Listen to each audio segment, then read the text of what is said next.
இறையேசுவிலே பிரியமான சகோதர சகோதரிகளே, உங்கள் எல்லோருக்கும் ஆண்டவராகிய இயேசு கிறிஸ்துவின் பெயரால் காலை வணக்கங்கள் மற்றும் வாழ்த்துக்கள். நான் உங்கள் அகஸ்டின் வேதியர். இன்று மே மாதம் 3ஆம் தேதி 2024ஆம் ஆண்டு. ஆண்டவரின் மடியில் 5 நிமிடங்கள். இன்றைக்கு நம்முடைய தாயாம் திருச்சபையானது 2 திருத்தூதர்களுடைய விழாவை கொண்டாடுகிறது. ஒருத்தவர் பிலிப்பு, ஒருத்தவர் யாக்கோபு. இவர்கள் இருவரும் ஆண்டவர் இயேசுவோடு பயணித்து அவருடைய பயணத்தின் போது கூடவே இருந்து உண்டு உறங்கி அவர் கூடவே பயணம் செய்து அவருக்காகவே மரித்த மாபெரும் புனிதர்கள் 2 பேருமே. ஃபர்ஸ்ட் பிலிப்பு, அவரை பற்றி நம்ம கொஞ்சம் பார்ப்போம். இவர் பெத்சாய்தா ஊரை சேர்ந்தவர். இயேசுவால் முதலில் அழைக்கப்பட்ட திருத்தூதர் இவர். முதலிலே திருமுழுக்கு யோவானோடு இருந்தார், அவர் சீடராக இருந்தார். பிறகு என்ன பண்ணார்? பிறகு ஏசப்பா அவர் சீடராக மாறினார். இவர் தான் நத்தனியேலை என்ன பண்ணார்? ஏசப்பா கிட்ட கூட்டின்னு வந்த நபர் இவர் தான் பிலிப்பு. இன்னொரு நிகழ்வு வரும் யோவான்லேயே. 2 கிரேக்கர்களை கூப்பிட்டு வந்து என்ன பண்ணுவார்? ஏசப்பா கிட்ட அறிமுகம் செய்து வைப்பார். ஃபர்ஸ்ட் நத்தனியேலை அறிமுகம் செஞ்சு வைப்பார், அப்புறம் 2 கிரேக்கர்களை கூப்பிட்டு வருவார். திருத்தூதர் பணியில் ஒரு நிகழ்வு வரும் பாருங்க. எத்தியோப்பிய அமைச்சருக்கு இசையா இறை வார்த்தையை விளக்கி சொல்றவர் இவர் தான். அந்த எத்தியோப்பிய அமைச்சருக்கு திருமுழுக்கு கொடுக்கிறவர் இவர் தான். தூய ஆவியா இவர் தான் கூட்டமாக என்ன பண்ணுவார்? இந்த காரியத்தை தூய அவர் செய்வார்.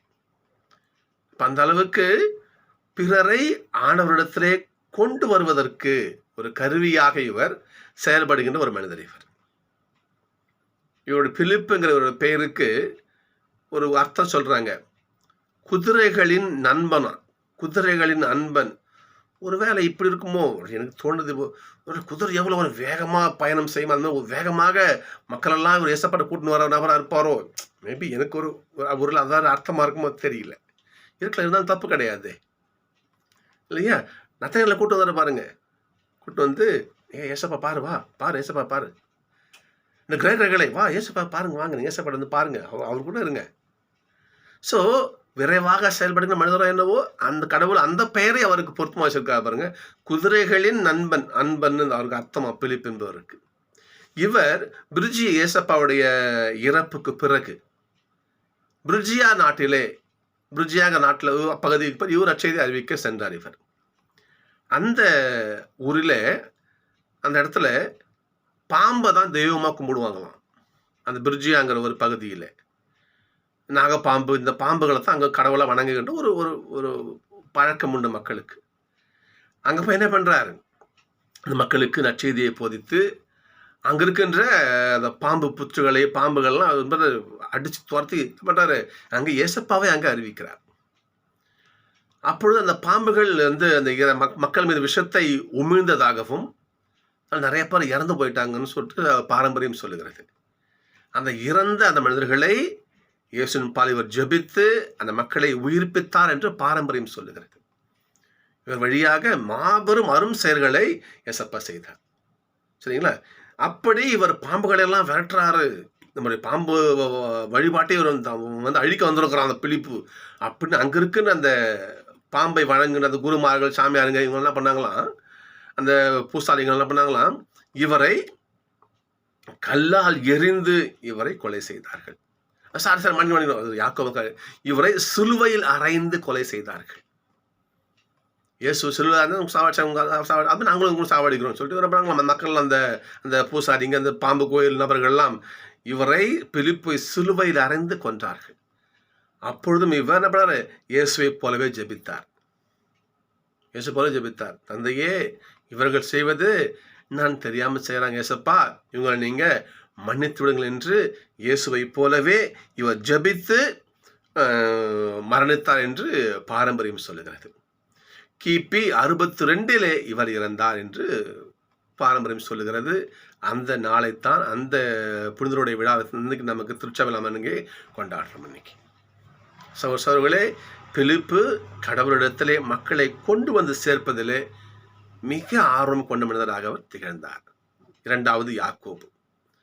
இவரை பற்றி மிக பெருசா ஒன்றும் பைபிளில் சொல்லப்படல. அங்கே சில சில விஷயங்கள் சொல்லப்படுகிறது. இவர் நீதிமான் என்றும் நசரேயன் என்றும் இவர் அழைக்கப்பட்டார். பைபிளில் குறிப்புகள் இருக்கின்றது. எருசலேம் நகர முதல் ஆயராக இருந்தார். எருசலேம் சங்கம் நடைபெறுகின்ற பொழுது இந்த சின்ன யாக்கோபு இவர் தான் தலைவராக இருந்ததை பொறுப்பேற்று செஞ்சான்னு சொல்லி திருத்துறை பெண்ணில் வருது பாருங்க. அதில் அவர் தான் என்ன பண்ணுவார், அது இந்த திருச்சங்க முடிவை சொல்லுவார்.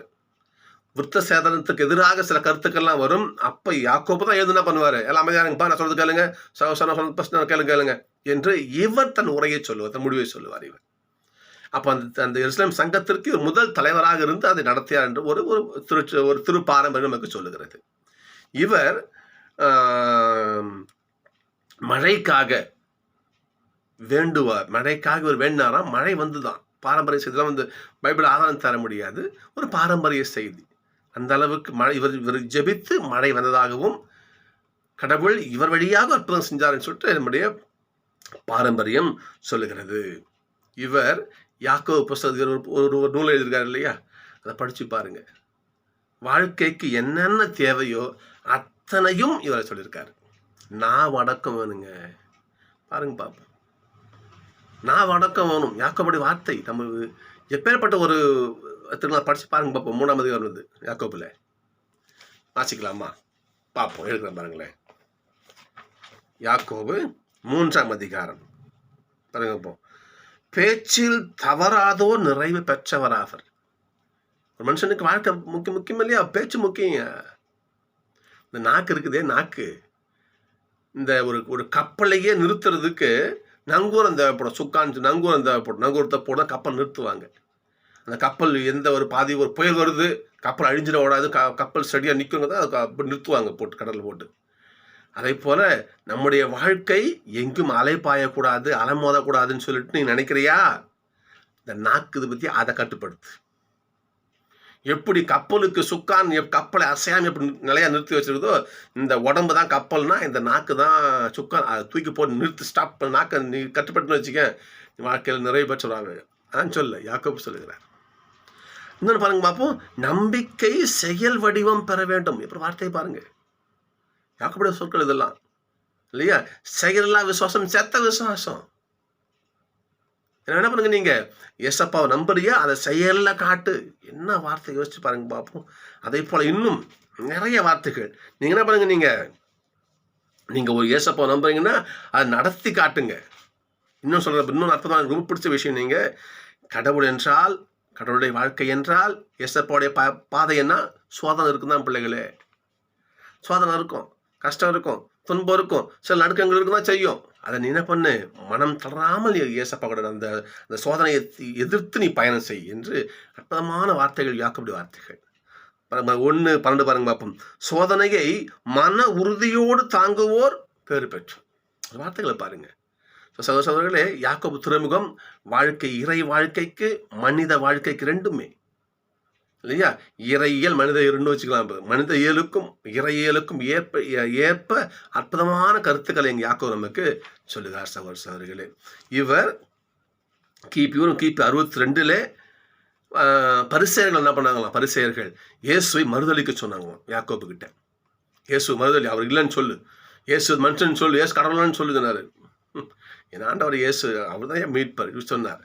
இவரை கல்லலையை அடித்து என்ன பண்ணாங்க இவரை கிபி 62 இவரையும் கொலை செய்ததாக பாரம்பரியம் சொல்லுகிறது. இப்போ 2 பிலிப்பு மற்றும் யாக்கோபு இருவரும் ஆண்டவருக்காக, ஆண்டவருடைய பணிக்காக உயிரை கொடுத்து சாட்சியாக மரித்த மாபெரும் புனிதர்கள். எனவே இந்த 2 பேருடைய விழாவை இன்றைக்கு திருச்சபையானது சிறப்பிக்கிறது. நாம் என்ன பண்ணணும்? யாக்கோபை போல மன உறுதியோடு இல்லையா? வாழ்க்கையில் சோதனை வருதா, எதிர்கொண்டு போ. ஆண்டவர் துணை இருக்காரு. ஆண்டவர் கையில் பிடிச்சிக்கிட்டு போவோம். சோதனை அவர் பார்த்துவார். இந்த மன உறுதியோடு யாக்கோபை போல வாழ்வோம். இன்னொரு பிலிப்பு போல இல்லையா? ஒரு அற்புதமான ஒரு வரி ஞாபகத்துக்கு வருது. ஒரு புனிதர், புனிதர் இல்லை, ஒரு ஒரு ஒரு விவிலிய அறிஞர் சொல்கிறாராம். எமில் பிரின்னர் இங்கே அறிஞர் ஒரு பேர். இப்போ ஒரு இதில் ஒரு இறையியல் செய்தியில் கேட்டேன். அது சொல்கிறாராம், நெருப்பு இருக்குது இல்லை, நெருப்புன்னு சொன்னால் அதில் தீ இருக்கணும். அது தீயலைன்னா அது சாம்பல் ஆகிப்படும், சாம்பல்னு ஆகிடும், ஒன்று உயிரற்றதாக ஆகிடும். நெருப்புன்னு சொன்னாலும் நெருப்புல உயிராகுதுன்னு அர்த்தம் இல்லையா? அப்போ உயிர் இருக்குது, நெருப்புக்கு உயிர் இருக்குது அப்படின்னா அது நெருப்பு கனல் அது இருக்கணும். அதை போல திருச்சபை, திரு அவைன்னு சொன்னா நற்செய்தி பணியாளர் இருக்கணும். அவருடைய வார்த்தைகளை பாருங்க. அந்த எமில் பிரின்னருடைய வார்த்தையை கவனிங்க. நீங்க சொல்றாரு அவர், நம்ம சொல்லலாம் சாதாரண வார்த்தை நோ, எந்த அளவுக்கு உணர்ந்திருந்தால் அதை சொல்றாரு பாருங்க அவரு. ஒரு நெருப்பு தணல், நெருப்புன்னு சொன்னா அதுக்குள்ள அந்த தணல் இருக்கணும், உள்ள அந்த நெருப்பு கஞ்சிக்கிட்டே இருக்கணும். அதான் நெருப்புன்னு சொல்லுவோம் நம்ம. அந்த நெருப்பு இல்லை என்றால் அது சாம்பலா போயிடும். அது நெருப்பை செத்து போன நெருப்பு செத்து போச்சு, சாம்பலா போயிடும், அது தூசி ஆயிடும். அது நெருப்புன்னு சொல்லுவோமா, தூசி சொல்லுவோம் நம்ம. அது காத்துல பாந்து போயிடும் அது இல்லையா? அந்த அதை போல திரு அவை, திருச்சபை என்று சொன்னால் நற்செய்தி பணியாளர் இருக்கும். நற்செய்தி பணியை எடுத்துட்டு சாம்பல் செத்து போன சபை ஆயிடும் அது. எனவே இந்த நட்சத்திர அறிவிக்குது என்பது மிக திருச்சபைக்கு உயிர் மூச்சு இல்லையா? அந்த பணியைத்தான் பிடிப்பு ஆத்மா செஞ்சாரு பாருங்க. யாரும் கூட்டு வர்றாரு, அம்மா ஏசப்பா சொல்லி ஏசப்பா அவங்க எங்கே போய் சொல்றாரு, எங்கே போய் சொல்லலாம், என்ன பண்ண ஏசப்பா கிட்ட வாங்க வாங்க வாங்க வாங்க கூட்டு வர்றாரு. அப்போ திருச்சபைக்கு இந்த உயிர் கொடுக்கின்ற மாபெரும் வேலையை எண்ணற்ற புனிதர்களோடு பிலிப்பும் செய்தார். அப்போ நாமளும் செய்வோம். நட்சத்திர நாம என்ன பண்ணுவோம், பிலிப்பை போல செய்வோம். யாக்கோவை போல எந்த சோதனையும் தளராமல் வாழக்கூடிய நல்ல மனதை நம்ம பெற்று வாழ்வோம். இந்த புனிதர்கள் நமக்கு அந்த ஒரு கருத்தை நம்ம கொடுத்துட்டு போகிறாங்க, அவங்க பின்பற்றுவோம். சகோதரர்களே, இன்றைக்கு யாக்கோபு, பிலிப்பு இவருடைய பெயர் தாங்கிய சகோதர சகோதரிகளுக்கு என்னுடைய வாழ்த்துக்களும் ஜெபங்களையும் தெரிவித்துக் கொள்கிறேன். அவர்களுக்கு இறைவன் நல்ல உடல் உள்ள ஆன்ம பலத்தை கொடுக்கட்டும். இன்றைக்கு முதல் வாசகம். ஃபர்ஸ்ட் நற்செய்தி மேலே பார்க்கலாமா? நற்செய்தி ஃபஸ்ட்டு பார்க்கலாம். நம்ம நற்செய்தியிலே ஏசப்பா சொல்லுகின்ற ஒரு வார்த்தை. அதுக்கு முன்னாடி இதை புரிஞ்சுக்கிறதுக்கு கஷ்டமா? எனக்கு கஷ்டம் கிடையாது, நான் புரிஞ்சுக்கிட்டேன். அது உங்களுக்கு புரிய வைக்கலாம் முயற்சி செய்கிறேன். இதை முயற்சி செய்யணும்னா ஃபஸ்ட்டு இதில் என்ன இருக்குது பாருங்க பார்ப்போம். தந்தை என்னுள்ளும் நான் தந்தையுள்ளும் இருக்கிறேன், என்னை கண்டவன் என் தந்தையை கண்டான். இன்னும் பாருங்க பார்ப்போம். நான் தந்தையுள் இருக்கிறேன், தந்தை என்னுள் இருக்கிறார், தந்தை என்னுள் இருந்து கொண்டு செயலாற்றுகிறார். இதெல்லாம் எப்படி புரிஞ்சுக்கிறது? அப்பா உனக்குள்ள இருக்கிறாருயா, அப்போட சக்தி எனக்குள்ள இருக்குதுயா, என் செயலை பாருங்க அப்படின்னு சொல்றாரு. எப்படி நம்ம புரிஞ்சுக்கிறது? மிக எளிமையா புரிஞ்சுக்கலாம். இது மிகப்பெரிய ஒரு தியாலஜி. இது இந்த சொல்றாங்க, தந்தை மகன் தூய ஆவி 3 பேரும் 3 ஆட்களாக படிச்சிருப்போம் நம்மளே. எல்லாம் ஒரே சர்வே சொன்னா ஒரே சர்வே. அதை எப்படியா புரிஞ்சுக்கிறது? நம்ம இது புரிஞ்சுக்கணும்னா யோவான் 1:1 நம்ம வாசிக்கணும். நம்ம யோவான் 1:1, ஆதியிலே வார்த்தை இருந்தது. இதை படிச்சுட்டு உள்ள போனால் அது நமக்கு புரியும். இது எப்படி உங்களுக்கு புரிய வைக்கணும்னு முயற்சி செய்கிறேன். நீங்கள் புரிஞ்சுக்க முயற்சி பண்ணுங்க. ஒருவேளை உங்களுக்கு புரிஞ்சுக்க முயற்சி பண்ணலன்னா நீங்கள் என்ன பண்ணுங்க, உங்களுடைய மொபைல் நம்பரை கொடுங்க, நான் பர்சனலாக உங்களுக்கு நான் பேசி நான் உங்களுக்கு பதிவு பண்ணுறேன் இது எப்படி நீங்கள் புரிஞ்சுக்கணும்னு சொல்லிட்டு. சரிங்களா? இப்போ பகிரங்கமாக சொல்லும்பொழுது ஒரு சிலவற்றை நம்ம அடக்கி வாசிக்கணும் இல்லையா? ஆனால் வெளிப்படையாக சொன்னால் தான் நமக்கு டக்குன்னு புரிஞ்சுப்பீங்கன்னு நினைக்கிறேன். பாப்பா முயற்சி செய்கிறேன். தொடக்கத்தில் வார்த்தை இருந்தது, அவ்வாக்கு கடவுளோடு இருந்தது, அவ்வாக்கு கடவுளாயும் இருந்தது. தொடக்கத்தில் ஆதியிலே வார்த்தை இருந்தது, அந்த வார்த்தை கடவுளோடு இருந்தது, அந்த வார்த்தை கடவுளாகவும் இருந்தது. சரி, இதுதான் 3 வரிகள். இதுல எவ்வளோ பெரிய மறைப்பொருள் தெரியுங்களா? தந்தை மகனுள் எப்படி தந்தையை மகனையும் பிரிக்க முடியுமா? அந்த வார்த்தை கடவுளாகவும் இருந்ததுன்னு சொல்றாரு பாருங்க. அப்ப சர்வேஸ்வரனாகவும் அப்ப அன்றே இருந்தார் ஏசப்பா. இதை எப்படி நம்ம ஈஸியா புரிஞ்சுக்கிறது சொன்னா, சரி, ஒரு ஒரு ஒரு நடைமுறையில சொல்றேனே. நமக்கு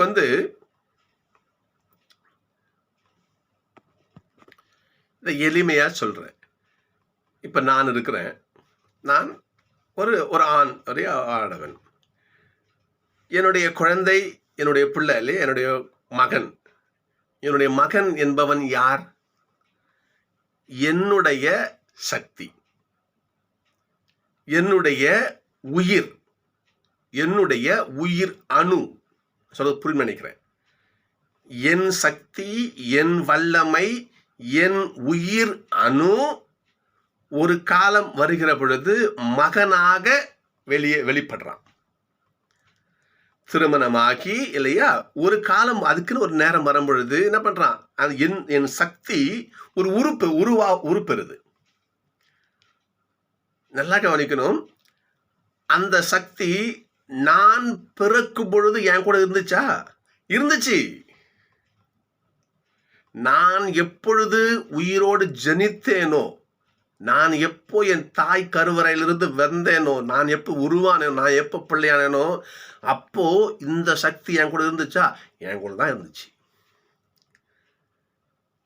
அந்த சக்தி தான் நான் தான் சக்தி. என்னையும் என் உயிரணையும் பிரிக்க முடியுமா? முடியாது.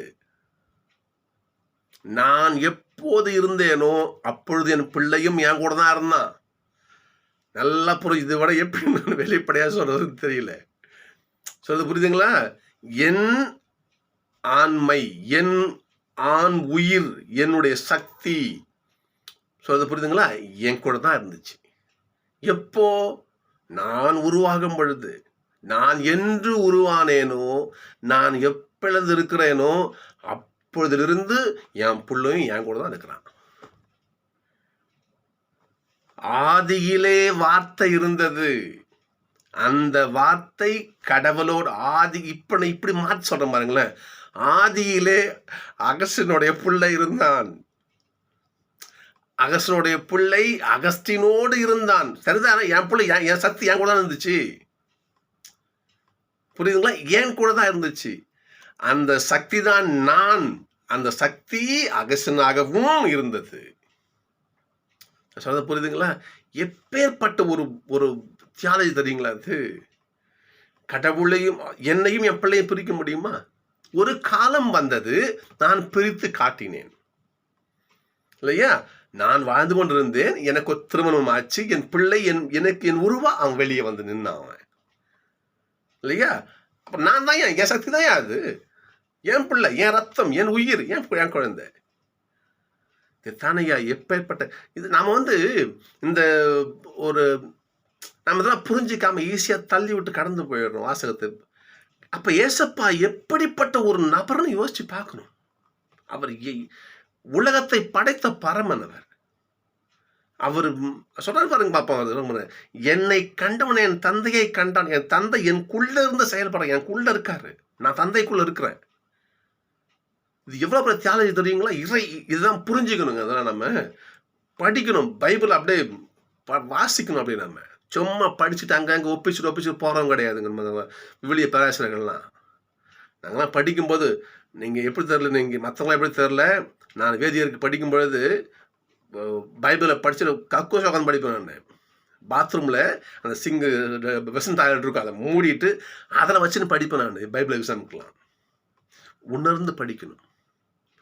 நான் சொல்கிறது உங்களுக்கு புரியுதா? உங்களுக்கு என் பிள்ளை நான் தான். என் பிள்ளை தான் நான். என் பிள்ளை தான் என் பிள்ளை தான் நான். ஆதியிலே வார்த்தை இருந்தது, ஆதியிலே அகஸ்டின் இருந்தான் இல்லையா? அகஸ்டினோட பிள்ளை இருந்துச்சு. ஆமா, என் கூட தான், என் சக்தி என் கூட தான் இருந்துச்சு. ஒரு கால் நிறைவேறிய பொழுது 1:14 வாக்கு மனிதரானார், நம்முடைய குடிகொண்டார். அகஸ்டினுடைய பிள்ளை ஒரு காலம் வரும்பொழுது தனியா என் பிள்ளை தெரிஞ்சான். இன்னைக்கு என் பிள்ளைய வாழ்ந்துட்டு இருக்கிறான். அந்த பிள்ளை தான் நான்.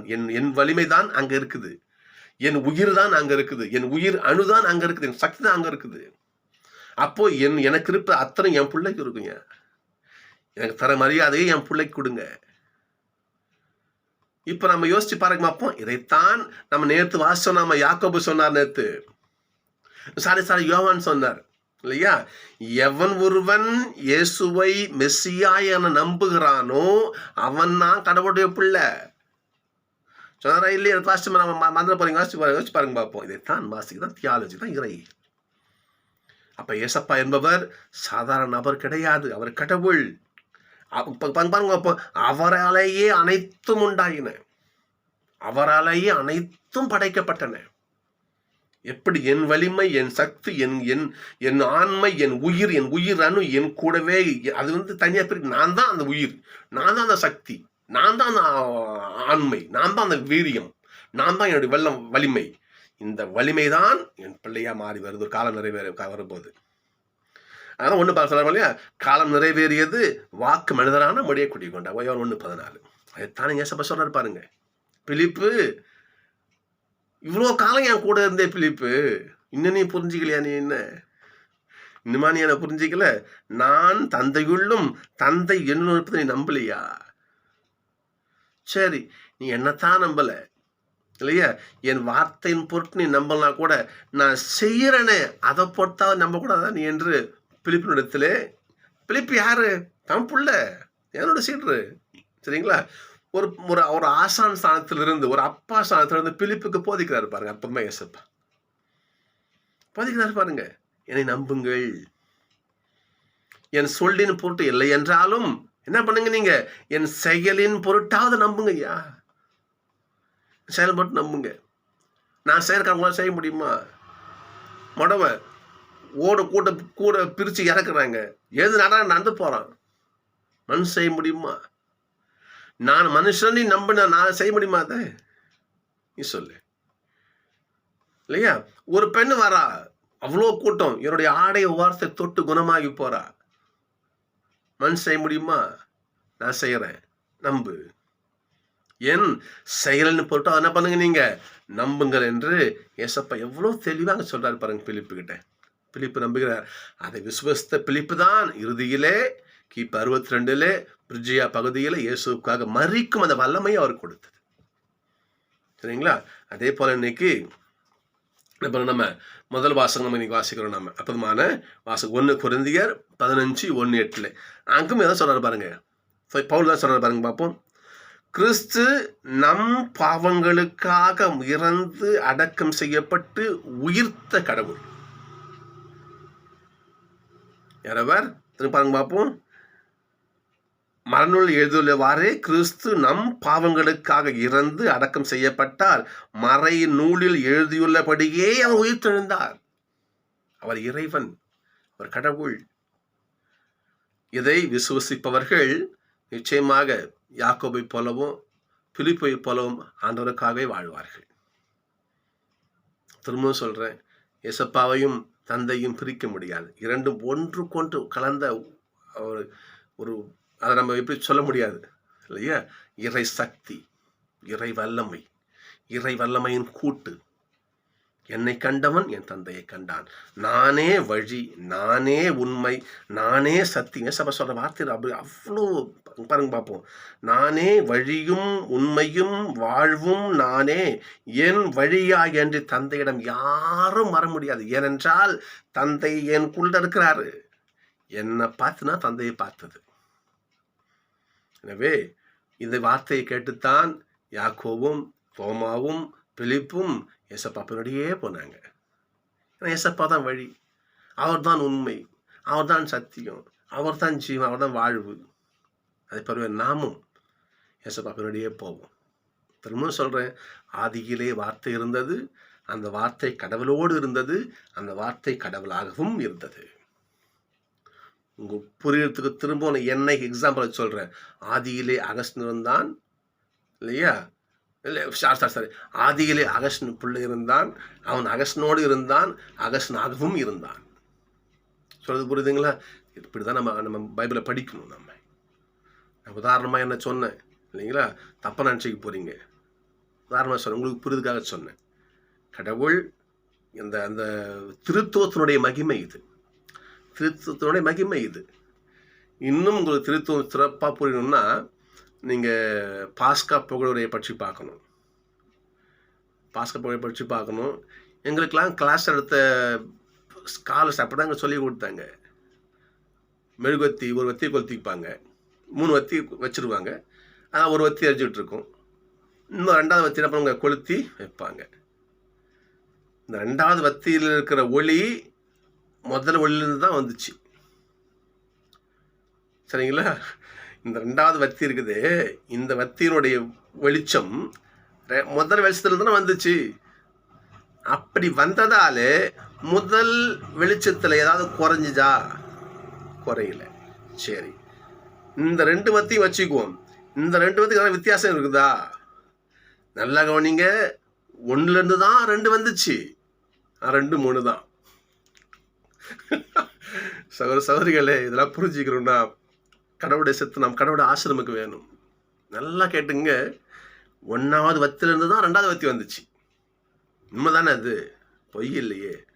ஆனால் 2ம் ஒன்றுதான்.